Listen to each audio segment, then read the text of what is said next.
de Canindeyú. Este es un tema que se presenta. Hay tantas situaciones que... Miren esta imagen. Acá había un puente o tenía que haber un puente. Y la gente tiene que hacer esto. Y ustedes acá no se quieren ir 2 pasos a traer un cocido o un vellú. ¿Cómo vamos a salir si teníamos que estar con los invitados? Bueno, pero para que se den cuenta nomás de cómo la gente se sacrifica. Porque esta señorita o señora se va a trabajar, tiene que ir a trabajar todos los días. Y tiene que hacer esto. O faltando más o anga ven cuñete. Viene. Y miren, esto se conoce hoy porque un teléfono tiene una cámara, porque está en las redes sociales. Aquí está el puente. Lo que te iba a decir. Ahora que se anuncia, que se muestra a la luz pública, llama la atención y choca, ¿verdad? Pero ¿hace cuánto que viene haciendo esto? ¿Y cuántas otras personas? Claro, este es un ejemplo nomás. Es un ejemplo diferentes nomás. puntos. Sí, este es un ejemplo nomás. ¿Usted, ingeniero Cano, tiene conocimiento de esta situación o no? Esta en particular no, Carlos, pero sí tenemos conocimiento de enorme cantidad de puentes que fueron afectados por las lluvias, no solo este año, sino el año pasado también. Particularmente en la zona de Canindeyú, en la zona de Amambay, en donde los cursos de agua tienen barrancos muy accidentados y las lluvias tienen una incidencia tremenda por el torrente que llevan, ¿verdad? Entonces, nosotros estamos con una contratación inclusive de puentes metálicos ahora, que estamos empezando a colocar, ya lo colocamos en Curuguatú y en otros lugares, pero la necesidad de puentes en el país supera largamente lo que presupuestariamente nosotros Pero no es solamente por las lluvias, es una historia... Sí, señor. Es un déficit de años. De muchos años. Nosotros en el inicio de gestión habíamos hecho una evaluación y tenemos cerca de 12.000 a 18.000 metros lineales de puentes que hay que cambiar, puentes de madera a puentes permanentes que pueden ser de cemento o también de metálicos, ¿verdad? Antes de ir a nuestro tema principal esta mañana, que tiene que ver con lo que ocurrió en el superviaducto, hay imágenes, y esto para el ingeniero Gómez, director de Vialidad, de la Ruta 1. En el tramo San Juan-Itayurú se llama esta compañía, así está la Ruta 1 en varios sectores hoy. Decía San Juan Bautista Misiones, Itayurú, San Miguel, después está lindo desde San Miguel hasta Villa Florida, pero al pasar Villa Florida hacia Cadapucú, otra vez la ruta está prácticamente de esta misma manera. Todo poseado. Ingeniero, ¿esto se tiene que arreglar en algún momento? Así es, se tiene programado ahora que el tiempo, las condiciones climáticas son favorables, ya se tiene previsto el mantenimiento, no solamente en este sector, sino en varios otros sectores de nuestras rutas nacionales. Pero allí no solamente tiene que hacer su mantenimiento, sino un recapado integral, total, porque evidentemente ya hubo un recapado y esa segunda capa se va desprendiendo, se va descascarando, digamos. Ingeniero Cano. La última vez que eso se reparó fue creo que en el año 2005, 2007. Hace 12 años. ¿Y qué me están haciendo esperando para reparar? Y a partir de ahí, en este momento, tenemos un programa a nivel nacional de los cuales algunos tramos ya están con contratos de mantenimiento, como el caso de la Ruta 3, que tiene el contrato con Toxa Ecomipa, el contrato de la Ruta 6, la Ruta 4, que están todos ya con contrato de reconstrucción y mantenimiento. Este tramo en particular está dentro de un paquete que tiene financiamiento de la Corporación Andina de Fomento, que está en proceso de licitación. La mayoría de los tramos, no solo en este caso, sino en el caso de la Ruta 2 también, del tramo Eusebio Ayala hasta Coronel Oviedo, es un tramo que está con muchos inconvenientes. Gracias a Dios, eso a partir del mes que viene entra ya dentro del proceso de mantenimiento de la APP de 2 y 7, entonces eso ya tenemos cubierto. Pero en el caso también de la ruta que va de Villarrica a Paraguarí, que es un tramo en donde el problema fundamental es el mantenimiento, pero por otro lado también es el sobrepeso. Este tipo de problemas ocurre fundamentalmente también por la circulación de camiones de gran porte que llevan más de 60.000 kilos. Nosotros controlamos el peso en algunos puntos, pero no hay forma de hacerlo metro por metro, ¿verdad? Entonces hay una cuestión doble, hay una responsabilidad interna nuestra en el sentido de hacer un plan de mantenimiento a nivel nacional que está dentro del plan. El año que viene se entregaría al gobierno cubriendo todo el territorio de las rutas asfaltadas con contratos de mantenimiento permanente, pero también necesitamos una respuesta razonable de la responsabilidad con que se circulan esas rutas con las cargas. Pero a mí me da la impresión de que, a ver si estoy equivocado, como que la Ruta 1 no ha sido privilegiada en el contexto del privilegio, entre comillas, que sí recibieron otras rutas muy importantes y muy claves como las que estabas mencionando, ¿sí? ¿Eso es así o no? Porque esta también es una ruta muy principal. Sí, realmente el foco de la preocupación era la 2 y 7, que terminó con la APP. Ahora se está diseñando un proceso de APP también para el tramo Toronó-Carapeguá, duplicación de eso, para hacer una licitación el año que viene. Y luego terceras vías desde Carapeguá hasta Encarnación. Esta es una ruta que tuvo un desarrollo explosivo, digamos, ¿verdad? Antiguamente la única ruta que tenía un tránsito muy pesado era la 2 y 7. Hoy realmente la zona de Encarnación ha tenido un desarrollo tan grande que el tránsito en este lugar es prácticamente el mismo. Entonces la responsabilidad es poner también esto en condiciones. Se había hecho aquel recapado, como dijo Aníbal, que hoy aparentemente está ya en una situación de término de vida útil, ¿verdad? Entonces esto requiere un recapado, no solamente un bacheo. Ingeniero, para tratar de entender un poquitito lo que yo creo que es una desidia y una falta de interés, puede ser que yo esté equivocado, ¿verdad? Puede ser que esté equivocado. A mí me da la impresión de que no les importa. O sea, estamos tan acostumbrados, parece ya los paraguayos medio anestesiados, que creemos que las rutas tienen que estar nomás así y que tienen que pasar años para que se reparen. Yo estuve en Chile el otro día y yo les conté a mis compañeros una ruta que se construyó por APP y la empresa tiene 3 días a partir del momento en que hay una denuncia de un bache para solucionar el problema si no tienen una multa, por ejemplo, bajo el riesgo incluso de que si no lo hacen en el tiempo establecido pueden hasta perder la licitación. Pero son casos por un lado, Víctor, ¿sabes por qué? Porque una ruta, acá sabes cómo, discúlpame, y te dejo continuar un ratito. Acá cuando se hace una ruta se adjudica a una empresa. La empresa terminó la ruta y se fue. Nunca se ocupó más del mantenimiento. Sí, pero ¿quién tiene la culpa? No, está bien, pero no, porque el contrato figura así, hay que hacer contrato con mantenimiento, porque en el caso de alianza público-privada, ¿qué significa? Que esa empresa va a ganar plata, tiene que recuperar su plata con el buen funcionamiento de la ruta. Por eso digo, por un lado eso. Entonces, lo que pasa es que los sistemas son diferentes. Hoy la ruta cuarta, eso es una vergüenza. El que hizo la ruta cuarta no tendría que presentarse nunca más a una licitación en Paraguay. Y te puedo asegurar que vas a buscar y vas a encontrar varias rutas que volvieron a hacer o que volvió a hacer. Entonces, alianza público-privada, pues, yo hago y yo tengo que recuperar esa plata y para recuperar esa plata tengo que mantener. En el otro caso, ruta 1, ruta cuarta y eso, pesa la Traschaco. La empresa se hizo cargo hasta que puso, en vez de poner 10 centímetros de asfalto, puso 2 centímetros de asfalto para ganar más y para joderle después a la larga a la gente. Y cuando terminó de construir, se mandó a mudar. Apartando eso que dije de la APP, yo pregunto, ¿verdad? ¿Cuál es el problema de fondo por el que no se pueden mantener las rutas en condiciones? No hay presupuesto, no hay un proyecto. ¿Qué es lo que pasa? Particularmente en el caso del mantenimiento, como dijo Carlos, es el cambio de modelo de gestión es el que se está implementando ahora con los contratos CREMA. CREMA quiere decir reconstrucción y mantenimiento. Entonces, el que termina la reconstrucción queda con 5 años de responsabilidad para mantener la ruta. Este es en un caso. En el caso de la APP, es evidentemente un negocio que tiene que ser repagado con el flujo vehicular. Y eso se da, por ejemplo, en el tramo de concesión de la Pepona, donde realmente existe la penalización que dice Víctor, en el sentido de que si en 2 días o 3 días no se resuelve, hay una penalización importante para el concesionario. Es otro modelo. En el caso de las rutas que están a cargo específico del Ministerio, el gran problema es la recaudación de peaje para alcanzar el nivel de mantenimiento que se requiere.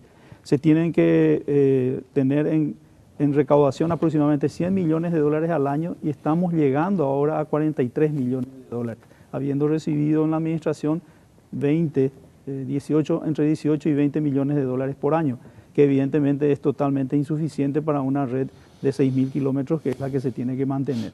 Por eso se entró en un diseño de financiamiento externo de la CAF, del Banco Mundial, del BID, para hacer contratos de reconstrucción y mantenimiento. El trámite administrativo lleva tiempo, pero nosotros por vía interna lo que estamos haciendo, no reconstruir, pero sí tenemos la obligación de por lo menos hacer un bacheo fuerte que permita tener una condición de tránsito seguro. ¿La fiscalización de obras está a cargo de empresas privadas o del propio ministerio? La fiscalización de obras está a cargo de empresas privadas que también participan de licitaciones en todos los tramos. Y también hay un tema que mencionó Carlos que es muy importante, penalizar a aquellos que hicieron mal trabajo en la construcción, penalizar a aquellos que hicieron un mal trabajo de fiscalización y responsabilizar a los funcionarios que recibieron esas obras en esas condiciones. No hay forma en este momento de penalizar a una empresa que haya tenido un atraso importante en una obra o que después de 5 o 10 años empiecen a aparecer deterioros en una obra recién terminada. Participan del mismo proceso con las mismas condiciones y nosotros creemos de que ese es un tema que hay que tratarlo en la ley de contratación pública de forma que puedan existir sanciones y que esas empresas ya no puedan participar. Eso sería lo ideal. Sí. A ver un poquitito, vamos al superviaducto. Se inundó el superviaducto, se armó un guarará. Y en realidad que uno así de primera buena dice, che, esto es un desastre. No puede ser, ¿cuánto tiempo tiene? 31 de marzo, 31 de abril, 31 de mayo. 2 meses y medio casi. Y en estas condiciones ya. Ingeniero Peralvo, sí. ¿Estuvo usted por ahí Estuve esa mañana? A primera hora cuando me avisaron del tema, me presenté, cuando llegué ya el encargado de mantenimiento accionó el equipo manual de las bombas porque el tablero del automático no estaba funcionando y eso se desagotó en 5 minutos, o sea que 6 y 10 de la mañana eso estaba totalmente desagotado. ¿Esta no era la primera lluvia desde el superviaducto o sí la primera lluvia? No, la cuarta esta. ¿Y las 4 veces se inundó? No, la primera vez. ¿Y por qué? Y porque falló el tablero automático que cuando acciona el bochín, cuando llega el agua, hay una pileta al costado del túnel, cuando llega a un nivel donde hay 3 bombas, en una estación de bombeo subterránea donde hay 3 bombas. Eso se acciona automáticamente cuando el agua llega a un nivel. Con el bombín acciona el automático y funciona desagua. O sea que el agua de lluvia que va entrando al túnel, va a unas rejillas, va al reservorio, llega a un nivel y eso desagua al ITAG, está conectado al ITAG, que es cerca. El automático encontramos que no estaba funcionando. Entonces hay una posibilidad, un tablero para accionar manualmente, arranca la bomba y desagua. Eso es rapidísimo. Hubo 3 eventos anteriores de mucho mayor magnitud, tormentas grandes. Inclusive con cortes de energía. Y una de ellas hubo un apagón. Nosotros tenemos 2 generadores, en una caseta con 2 generadores en el lugar. Funcionaron todos. Las pruebas que se hacen para recibir las bombas, el sistema se hace una prueba general, funcionaron, los 3 eventos funcionaron y en este caso no funcionó. Entonces le convocamos inmediatamente a la empresa que hizo la instalación de las bombas y la instalación eléctrica. Son 2 empresas, una la Incel y la otra de Luminotecnia. Se presentaron 7:15 y comenzamos a hacer la revisión de los tableros, sistema eléctrico, bochín. Nos metimos en la caseta y encontramos que la llave seccional, hay un tablero seccional en la caseta de la bomba, estaban abajo. ¿Y por qué? Y eso es lo que estamos investigando. ¿Pero eso puede ser automático o alguien tiene que manejar? Puede ser, si hay un cortocircuito, salta. Entonces se hizo la prueba, se levantó y anduvo el automático. O sea que no hubo cortocircuito. Pues si hay cortocircuito, eso vuelve a saltar. Si hay un cortocircuito en la alguien línea. Bajó entonces. ¿Esa caseta está asegurada o está asegurada? Como para que cualquiera lo abra. Está debajo del nivel de suelo, se baja una escalera de 12 gradas, ahí está la sala de bombeo, donde hay 3 bombas. Pero cuando ustedes se fueron, ¿estaba herméticamente cerrada esa sala? No estaba cerrada. Lastimosamente la empresa española no le puso candado todavía a esa tapa porque ellos no nos entregaron todavía la obra. Hay un plazo para la recepción provisoria, que es dentro de 2 meses, porque una obra puede inaugurar, pero en los papeles la obra tiene que entregarte con moñito, todo bien con los detalles. ¿Y allí no hay algún sereno? Estaba el sereno, que fue que le llamó inmediatamente al encargado de mantenimiento, se presentó y se accionó el sistema para y desaguar. Si estamos hablando ante de un posible hecho de sabotaje, el sereno no pudo haber visto a la persona que entró y bajó la llave. Claro, no pudo hacer en el momento, pudo hacer el día anterior, porque hay la alerta meteorológica de 24 horas antes, ¿verdad? O sea, ahora para hacer eso hay que tener conocimiento de ellos. Hay que tener yo no entiendo. Alguien que conoce, ¿verdad? Yo me electrocuto.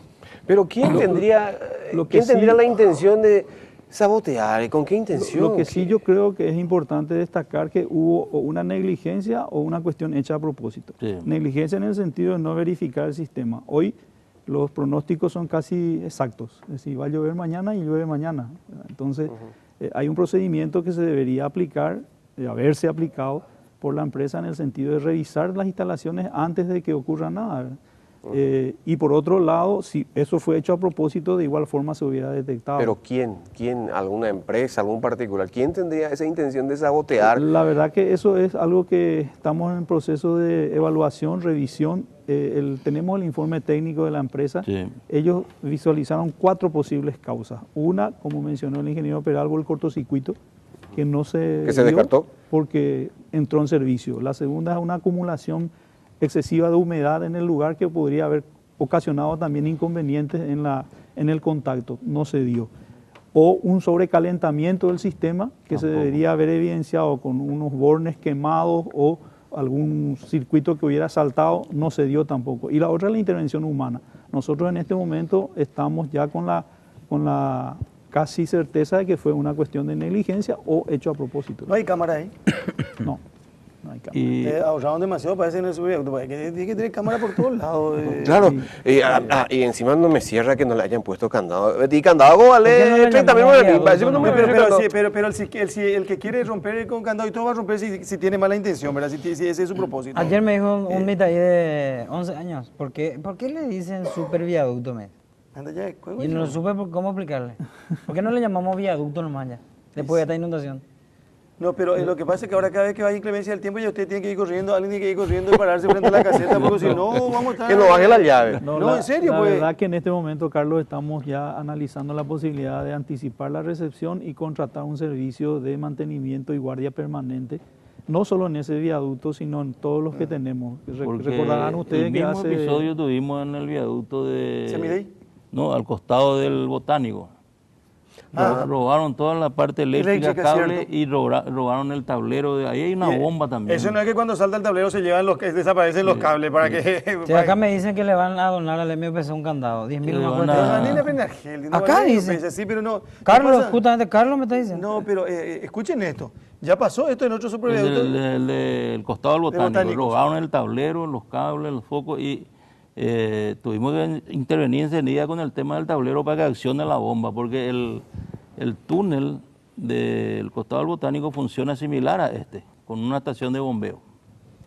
La única que funciona por gravedad es la de Semidey, que descarga con un sistema de drenaje a un arroyo cercano. ¿Y por qué dice de que se le quiere culpar al guardia de... Sí. No, porque están hablando que tiene guardia ahí. Lo que dijimos en ese caso es que debería haber habido un sistema de guardia de la empresa.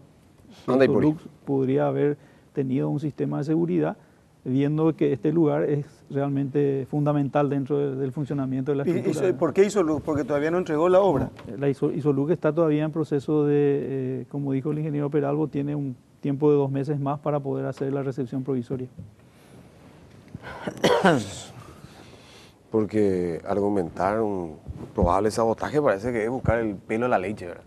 Diseñador denuncia que se hicieron alteraciones en favor de contratistas y perjuicio de la obra. Y que en realidad esa es la causa de la inundación. Sí, yo he visto ayer una declaración, inclusive acompañada por otras personas, que decía que el agua no era de lluvia, sino era de la subpresión, que era el agua que había debajo de la losa la que había originado y que porque se había hecho una reducción en el espesor de la losa, el agua subió.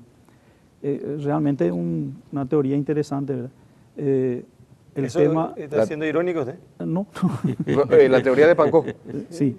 Creo de que el tema de que la losa haya tenido 1 metro no hace que la losa tenga que ser impermeable. El agua sale donde puede. O sea, el agua no se ataja, el agua se conduce. En hidráulica no hay principio que pueda decir yo impido que el agua circule. Entonces lo que se hizo en este caso, la losa de 1 metro estaba colocada sobre el terreno natural. Solamente los sistemas de bombeo eran para aguas de lluvia.